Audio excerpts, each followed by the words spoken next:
Hello friends, this is Gautam Pandey. हाजिर हूँ हमारे नए इनिशिएटिव के साथ जिसका नाम है बैक टू स्कूल। दोस्तों, लास्ट वीडियो में हम आपके साथ चैप्टर 2 डिस्कस कर रहे थे। क्लास 12 की एनसीईआरटी हमारे साथ है और चैप्टर 2 हम डिस्कस कर रहे थे। जरा हम फिर से रिकॉल कर लेते हैं। देखिए, चैप्टर 2 का हेडिंग है Indian state and society in the 18th century. तो इसमें हमने पहले जो हैदराबाद वगैरह और कर्नाटक देख लिया था, बंगाल और अवध डिस्कस कर लिया था। तो आज हम इस वीडियो में मैसूर डिस्कस करेंगे। मैसूर जो एम्पायर है उसे डिस्कस करते हैं। तो चलिए देखिए मैसूर को देखते हैं। देखिए, सबसे पहले देख लेते हैं मैसूर है कहाँ। जो मैसूर का करंट लोकेशन है, हमारा जो कर्नाटक है, सदर्न कर्नाटक, वहाँ पर मैसूर एम्पायर था। वहीं मैसूर में कौन कौन से दो इंपॉर्टेंट रूलर हैं जिन्हें हम डिस्कस करेंगे। एक है हैदर अली और दूसरे हैं टीपू सुल्तान। हैदर अली ने ही फिर से नए मैसूर राज्य की स्थापना की थी, एस्टेब्लिश किया था, और इसका सक्सेसर था टीपू सुल्तान। तो देखते हैं, जब हैदर अली एस्टेब्लिश कर रहे थे उस समय कौन वहाँ का रूलर था। थोड़ा बैकग्राउंड देख लेते हैं कैसे इन्होंने एस्टेब्लिश किया था एम्पायर को।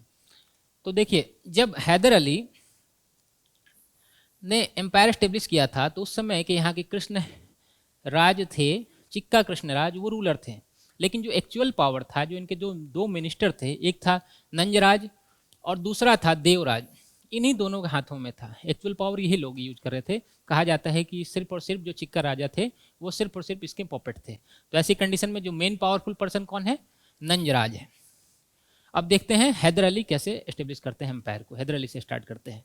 देखिए, हैदर अली जिनका जन्म 1721 में एक बहुत ही सिंपल फैमिली में हुआ था मैसूर के, और इसने अपनी लाइफ का जो करियर स्टार्ट किया था मैसूर आर्मी में एक सिंपल से ऑफिसर के तौर पे किया था। बहुत ही छोटा अधिकारी था। जब इसने एम्पायर को ज्वाइन किया, आर्मी को ज्वाइन किया, उस समय से लेकर अगले 20 सालों तक पूरा का पूरा जो मैसूर था वो बैटल में लगा रहा। हमेशा कहीं ना कहीं कोई लड़ाई होती रहती थी, कभी अंग्रेजों के साथ, कभी हैदराबाद के साथ। अगल बगल वाले जो भी रूलर थे सभी इमर्ज करना चाह रहे थे उस समय में। तो ऐसी कंडीशन में हमेशा ही बैटल होता रहता था। इस टाइम कोई पूरे के पूरे 20 ईयर्स को जो हैदर अली था उसने पूरा यूटिलाइज किया। कहा जाता है इसे जो भी अपॉर्चुनिटी मिलती थी वो बिल्कुल मिस नहीं करता था। पहले इसने आर्मी ज्वाइन की, फिर जो अदर रिस्पॉन्सिबिलिटी मिली इसे, उसे भी इसने फुलफिल किया और पूरा का पूरा अपने आप को इमर्ज करने की कोशिश की। देखिए, 20 ईयर्स में जब इसे लगा कि खुद का अपना एम्पायर एस्टेब्लिश कर सकता है, तो इसने सबसे पहले जो उस समय के ब्रिटिशर्स जो वेस्टर्न टेक्निक थी, जो मिलिट्री टेक्निक थी, उससे इसे अपने आने की कोशिश की। और जो इसके ट्रूप्स थे, आर्मी मेंबर्स थे जो इसके अंडर में थे, उन सभी को इसने उसी के हिसाब से ट्रेंड किया और एक स्ट्रॉन्ग आर्मी बनाई। और 1755 में इसने डिंडीगुल में एक आर्मरी भी स्टेब्लिश कर ली और अपने आप को और स्ट्रॉन्ग करता चला गया। ये देखिए, 1755 तक आते आते अपने आप को इतना स्ट्रॉन्ग कर चुका है कि अपनी आर्मरी भी बना ले रहा है। और इसी के कुछ दिनों बाद 1761 में जो नंज राज था उसे इसने डिफीट करके अपना नया एम्पायर स्टेब्लिश कर लिया। तो इसके बाद हम देखते हैं जब एम्पायर स्टेब्लिश हो गया तो इनको क्या क्या करना पड़ा। देखिए, जब ये एम्पायर स्टेब्लिश कर रहे थे उस समय और भी जो अगल बगल वाले एम्पायर थे स्टेब्लिश कर रहे थे, अपने आप को इमर्ज कर रहे थे। ऐसी कंडीशन में जो पूरी की पूरी लाइफ थी इसकी, कभी अंग्रेजों के साथ, कभी मराठों के साथ और कभी हैदराबाद के निजामों के साथ बैटल करने में ही बीत गई और हमेशा अपने आप को बचाने में ही बैटल करते रह गए। आगे देखते हैं। देखिए 1769 तक आते आते जो हैदर अली था बहुत स्ट्रांग हो चुका था। इसने अंग्रेजों को भी एक बार हरा दिया था, निजामों को भी हरा दिया था, मराठों को भी बार बार हरा दे रहा था। तो इसे लगा कि क्यों ना हम अपने एम्पायर को करें, और ये अंग्रेजों को हराते हराते ये आ गया आपका उस समय का मद्रास था, वहाँ पर मद्रास वाले एरिया को भी जीतने की कोशिश करने लगा। अब अंग्रेजों को लगा कि हैदर अली बहुत ज़्यादा इमर्ज कर रहा है, एक्सपेंस कर रहा है, तो इसे सप्रेस करने की ज़रूरत है। तो उस समय के जो ब्रिटिश रूलर थे उन्होंने पूरी स्ट्रॉन्ग आर्मी भेजी और सेकेंड एंग्लो मैसूर वॉर में, ये हुआ था कब? 1782 में। तो 1782 में सेकेंड एंग्लो मैसूर वॉर में हैदर अली की डेथ हो जाती है और इसके बाद इसका सक्सेसर टीपू सुल्तान राज करना स्टार्ट करता है, रूल करना स्टार्ट करता है। तो देखते हैं आगे हम टीपू सुल्तान को डिस्कस करते हैं। टीपू सुल्तान ने कौन कौन से इंपॉर्टेंट काम किए और कौन कौन सा नया इंट्रोडक्शन इसका देख लेते हैं। सबसे पहले देखिए 1750 में टीपू सुल्तान की बर्थ हुई थी धन्यवल्ली में।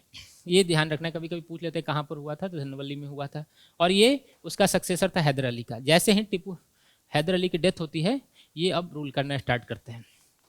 आगे देखिए, कहा जाता है कि टीपू सुल्तान एक बहुत ही विजनरी पर्सन था। वो अपने समय से बहुत आगे तक की सोचता था और पढ़ा लिखा भी ज़्यादा नहीं था, लेकिन फिर भी अपने आप विजनरी पावर के हिसाब से अपने आप को अपडेट करने की हमेशा कोशिश करता था। जैसे इसने रूल करना स्टार्ट किया, इसने अपने जो कैलेंडर थे उसे अपडेट किया, अपने लिए नए कॉइन्स जारी किए, और जो मेजरमेंट के जो भी स्केल थे वेट और मेजर्स के, उन्हें अपडेट किया और अपने आप को अपडेट सिर्फ इसका दिमाग में ये था कि अपने आप को जितना अगर आगे बढ़ाना है तो अपने आप को हमेशा समय के हिसाब से अपडेट रखना जरूरी है। वो आज भी जरूरी है। देखिए, अगर आपको आगे बढ़ना है जीवन में तो अपने आप को अपडेट रखना बिल्कुल जरूरी है। आगे देखते हैं हम। देखिए, कहा जाता है कि अपने आप को बहुत सारे बुक्स से, किताबों वगैरह से भी अपडेट करता था, पढ़ता रहता था। खुद के लिए इसने अपनी एक लाइब्रेरी बनवाई थी, जहाँ पर इसके लाइब्रेरी में बहुत सारे रिलीजन्स के बुक थे, हिस्ट्री की बुक थी, और ख़ास करके मिलिट्री साइंस की बुक थी। इसे पता था कि जब तक अपनी मिलिट्री को स्ट्रॉन्ग नहीं बनाएगा, तब तक ये क्या करेगा, ब्रिटिशर्स को हरा नहीं पाएगा। इस कंडीशन में ये अपने आप मिलिट्री को भी स्ट्रॉन्ग बनाना चाह रहा था, इसलिए इसने मिलिट्री साइंस की बुक्स वगैरह भी पढ़ी, साथ साथ मैथमेटिक्स वगैरह पर भी विशेष ध्यान देता था। उस समय के हिसाब से देखिए, जो फ्रेंच रेवोल्यूशन हुआ था वो इसमें बहुत ज़्यादा विशेष ध्यान दे रहा था। इसे लगता था कि जब वहाँ की सेना राजा को हरा सकती है फ्रेंच रेवोल्यूशन में, तो हम ब्रिटिशर्स को हरा कर क्यों नहीं भगा सकते हैं। तो इसलिए इसने फ्रेंच रेवोल्यूशन को भी फॉलो किया और इसके हिसाब से अपने आप को और अपडेट करता गया। आगे देखते हैं। देखिए इसने एक श्रीरंगपट्टनम में एक ट्री ऑफ लिबर्टी लगाई थी, स्वतंत्रता का वृक्ष कहा जाता है, कि उसके बाद जैकोबिन क्लब का मेंबर भी बन गया और अपने आप को ब्रिटिशर्स के क्लियरली अगेंस्ट बताने लगा। अब इसने स्ट्रॉन्ग मैसेज दे दिया कि किसी भी कीमत पे हम ब्रिटिशर्स के अंडर में नहीं आएंगे। तो ये जो लिबर्टी ट्री था, ये एक भले ही सिंबॉलिक था, लेकिन ये दिखाना चाह रहा था कि किसी भी कीमत पे ब्रिटिशर्स के अंडर में नहीं आएगा। तो ये पॉइंट यहाँ याद रखेंगे। आगे हम देखते हैं।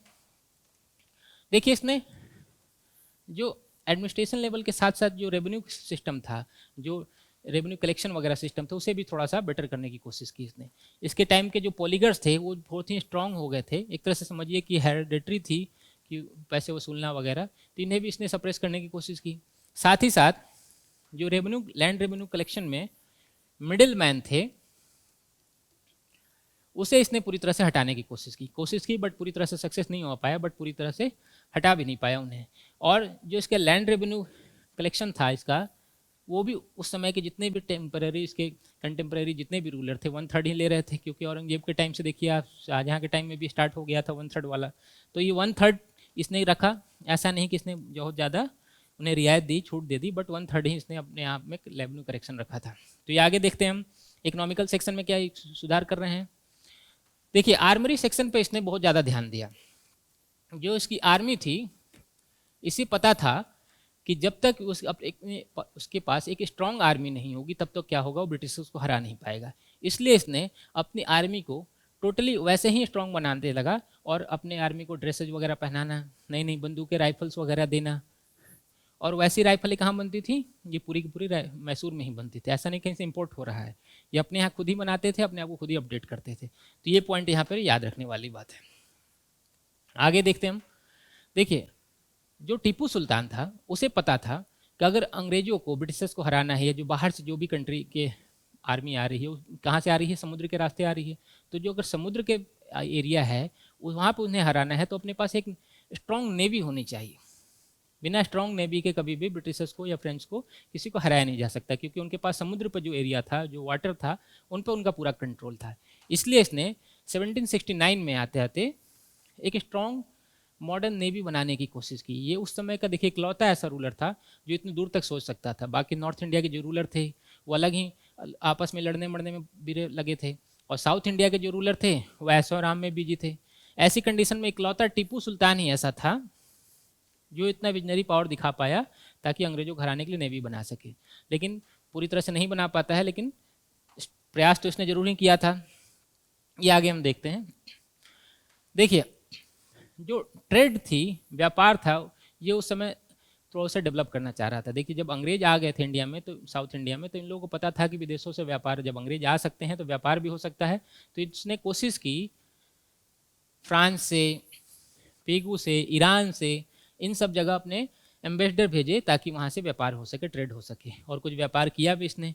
और अपने साथ साथ इसने देखिए रसिया और अरब से भी ये पॉइंट यहाँ याद रखना है कि अगर कभी क्वेश्चन आता है कि क्या टिप्पू सुल्तान ने रसिया को कॉन्टेक्ट किया था या अरब कंट्री को कॉन्टेक्ट किया था ट्रेड के लिए, तो बिल्कुल किया था अकॉर्डिंग टू एनसीईआरटी। मैं नहीं कह रहा हूँ, एनसीईआरटी में मेंशन किया गया है कि इसने रसिया को भी और अरब से भी कॉन्टेक्ट करने की कोशिश की। तो देखिए इसका एक उद्देश्य क्या था कि पूरी की पूरी इंडस्ट्री इस्टेब्लिश किया जाए ताकि अंग्रेजों को हराया जा सके, उन्हें भगाया जा सके। देखिए इच्छा तो होगी अपनी आर्मी को एक्सपेंड की, अपने एरिया एक्सपेंड करने की, लेकिन उस समय के हिसाब से ये थोड़ा विजनरी था। उस समय ऐसा कोई नहीं सोच पा रहा था, कोई भी इंडस्ट्री वगैरह स्थापित करने की कोशिश नहीं कर पा रहा था, तो इसकी कंडीशन में ये थोड़ा बेटर था उन लोगों से। आगे देखते हैं हम। देखिए इसके विषय में बहुत सारे ब्रिटिशर्स जो हिस्टोरियन हैं उन्होंने मेंशन किया कि ये रिलीजियस इंटॉलरेंस था। बिल्कुल, बट ऐसा बिल्कुल नहीं था। रिलीजियस इंटॉलरेंट इसलिए नहीं कह सकते क्योंकि इसके टाइम में देखिए जब श्रीरंगपट्टनम नहीं, श्रृंगेरी में, कर्नाटक में 1791 में जब शारदा माता की मंदिर को तोड़ा गया, लूटा गया, तो उस समय इसने उसे पैसे भी दिए मंदिर बनाने के लिए, और बहुत सारे हर जितने मंदिर थे उन्हें दान भी दे रहा था।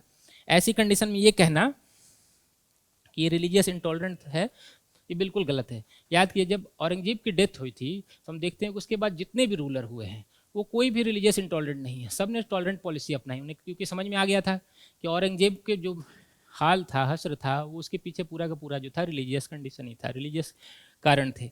तो सभी ने रिलीजियस इंटॉलरेंट की जगह पे रिलीजियस टॉलरेंस पॉलिसी अपनाई थी। इसने भी सेम वैसा ही किया था। तो जो हिस्टोरियन ने मेंशन किया वो उन्होंने अपने लिए किया हो गया हो।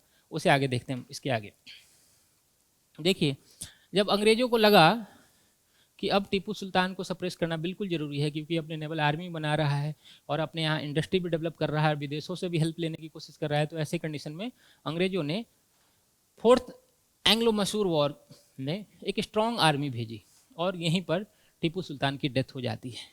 यहाँ पर 1799 में टीपू सुल्तान की डेथ होती है। कब? फोर्थ एंग्लो मैसूर वॉर में। ये याद रखेंगे। देखिए टीपू सुल्तान का एक स्टेटमेंट बहुत याद किया जाता है। उसका कहना था कि 100 दिन भेड़ियों की तरह जीने से अच्छा है कि एक दिन शेर की तरह जिए। तो सेम एक दिन शेर की तरह जीते ही कभी भी इसने अंग्रेजों के आगे सिर नहीं झुकाया और शेर की तरह जीते जीते ही मारा गया। तो देखिए इस चैप्टर में और भी जो डिस्कस किए गए हैं, नॉर्थ इंडिया के जो एम्पायर हैं, जो सिख वगैरह हैं, पंजाबी हैं, पंजाब में कौन सा क्या चल रहा था, या उस समय की जो सोशल या इकोनॉमिकल कंडीशन क्या थी उसे डिस्कस किया गया है। तो हम उन सारी चीज़ों को अगले वीडियो में आपके साथ डिस्कस करेंगे। तो मिलते हैं फिर अगले वीडियो में। Thanks for watching. Current Affairs by Forum IAS is an all-in-one program that covers the dynamic aspect of the syllabus from both prelims and mains perspective. Last year, we have helped more than 100 students crack IAS with our current affairs classes.